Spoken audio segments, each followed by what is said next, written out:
Naranasan nyo na ba yung patuloy ka pa rin na nagsho-show up kahit hirap na hirap ka na? Yung hindi alam ng mga tao sa paligid mo na meron kang pinagdadaanan.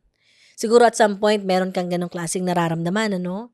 Yung pakiramdam na hindi ko na kaya. Ganon. Sinasabi mo ilang beses mo nang inuulit sa mind mo, yung katawan mo parang gusto na rin bumigay, di ba?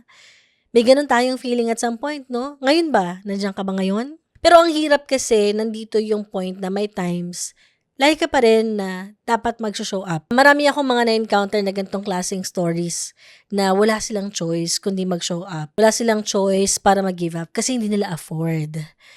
Alam nyo, nakikita ko kayo, nararamdaman ko din kayo. At some point, nakaka-relate din ako sa ganong klaseng experience. Kaya kung may feeling ka na parang gusto mong mag-give up ngayon, nandito ngayon ako, baka mag-breakdown ka nga dito sa podcast na to pero hayaan mo lang mag-flow. Kung ano man yung mag-flow sa emotions mo, hayaan mo maging tao ka para sa episode na to. For more breakdowns, watch the full episode on YouTube and Spotify.